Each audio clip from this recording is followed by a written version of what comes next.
Okay, today we're doing a deep dive into a really significant shift we've seen lately, the growing interest people have in owning rural land.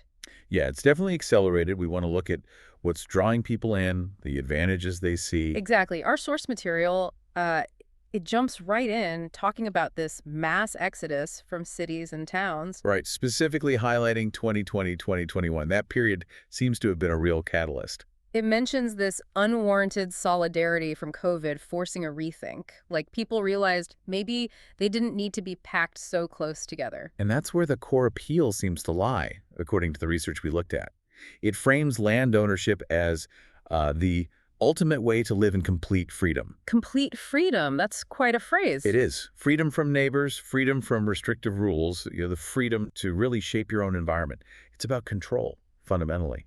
Autonomy. Autonomy. Yeah. It's interesting. It makes you wonder, though, is the main driver what you gain, like self-sufficiency? Or is it what you're trying to get away from? Yeah, like the noise, the density, relying on external systems for everything. That's sort of the underlying question today, I think. Definitely. We're going to unpack the three big pillars supporting this mindset. Let's call it maybe autonomy, resilience, and legacy. I like that. Autonomy, resilience, legacy. Okay, let's get into it. So first up is how land ownership connects to, well, customized self-sufficiency, often through hunting. Right. And the sources are clear. Not everyone buying land is a hunter. No, not at all. But the option is often a big part of the appeal. It signals that control over your food source, at least potentially. It taps into that autonomy pillar straight away. And what's really fascinating looking at the material is the level of customization involved for those who do hunt. It's not just casual. How so? Well, owning the land turns it from, relying on public access spots to something you can actively manage, engineer almost. Engineer. Okay, tell me more. What kind of specifics are we talking about? Because not everyone listening might know the terms.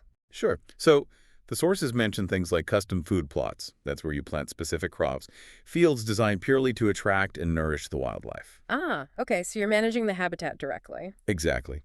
And then you've got things like deploying trail cams for constant monitoring, setting up permanent deer blinds, tree stands. It becomes less about luck, more about stewardship, land management for a specific result. Stewardship.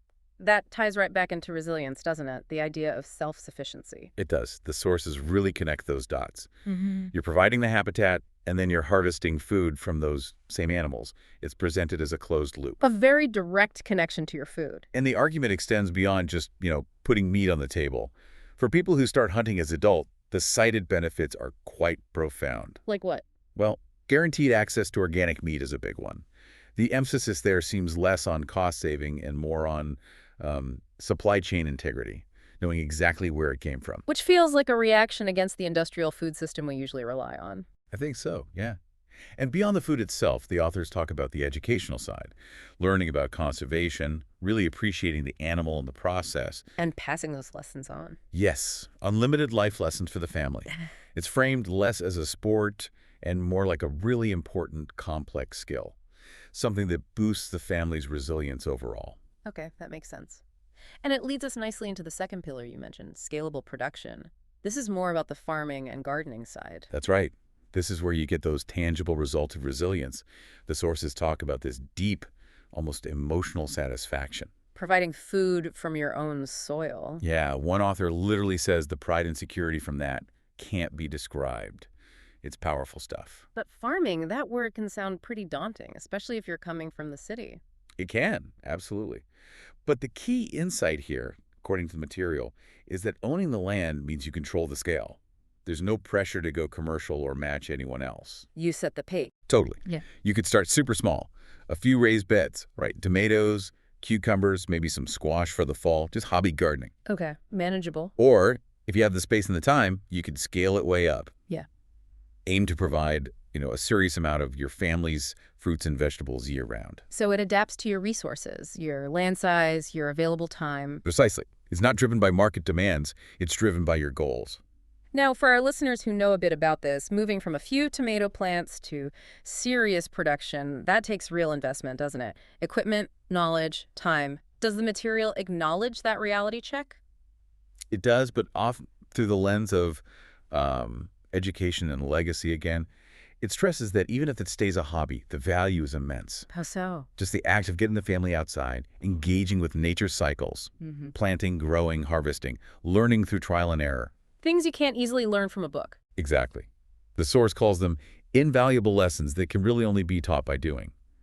Patience, biology, hard work, things that are much harder to instill, apparently, when you're living in an apartment or a crowded suburb where everything's managed for you. Okay, so again, it comes back to control over the environment, but also learning and engagement, which brings us to the third pillar, limitless recreation. Yeah, this is the pure enjoyment factor, where owning land shifts from being just practical, about resilience, to being about, well, customized fun. And the sources list a really wide range of activities here. Incredibly diverse. It really highlights how city or suburban limitations just vanish. I thought the examples of large-scale recreation were particularly interesting. It's not just, going for a hike, which you could do in a park. Right. It's things like having enough clear space to actually build, say, a regulation-sized soccer field or a softball diamond. Yeah, okay. Or even a proper shooting range, tailored just for your family. Exactly. Customized to your interests. Then there's ATV use. That's a big one mentioned. For getting around the property or... Both. Just utility. Getting from A to B on a large plot, but also carving out a dedicated track for the kids to ride safely. Something impossible in most neighborhoods. Plus the classics, fishing, camping. But on your own terms.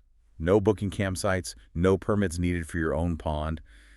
Just freedom. It's interesting, the sources seem to link that freedom directly with safety. I do. The idea is that kids get this amazing freedom to roam and explore. While parents get peace of mind because they're away from, and I think this is a quote, the dangers other people may bring.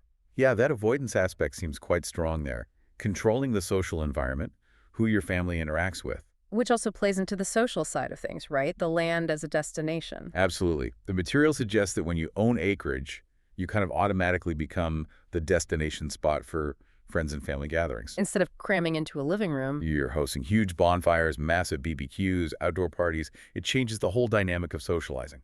Less contained, more expansive. And it's all on your terms. So let's try and synthesize this. We've got these three pillars. Customized self-sufficiency via hunting and management. Scalable production through gardening and farming. And limitless freedom and enjoyment through recreation. It really paints a picture of wanting comprehensive independence. I think that's right. Financial independence, maybe, through food resilience. Physical independence with the space. Social independence by controlling the environment. And the source material really leans into this, encouraging people to follow the trend. It does. It acknowledges it's a big move, but frames it as something they strongly believe in. Moving away from the crowd, securing your own piece of land. It taps into those core dreams, doesn't it? Running with the dog in a field, providing off the land, building that legacy. Yeah. And it argues that now is really the best time to be doing it. But importantly, there's a practical note.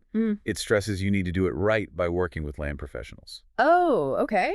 Because buying acreage isn't like buying a house on a suburban street. Not at all. You're essentially buying an ecosystem, as you said earlier. Land pros understand the complexities, mineral rights, water access, easements, soil types, zoning, potential infrastructure needs like wells or septic systems, even specialized internet access. Things you might not even think about. They help manage the responsibility that comes with all that freedom. That's the crucial point. This isn't just about the dream. It's about taking on a significant amount of responsibility that, in a city, is handled by municipal systems. A really important distinction. Well, this has been a fascinating deep dive into these shifting views on land ownership and that neo-agrarian dream of autonomy. Thanks for joining us. Yeah, thank you. And maybe just one final thought to leave you with. Go for it. If the big draw is this idea of complete freedom and total customization, how much of that appeal, do you think, is about the tangible things you gain, the garden, the hunting, the space, versus the psychological relief you get from avoiding things, avoiding future worries about, say, supply chains or external controls or just density? Is the real value in removing fear, not just adding perks? Maybe something to consider. Definitely something to consider. Until next time, keep exploring and keep digging deeper.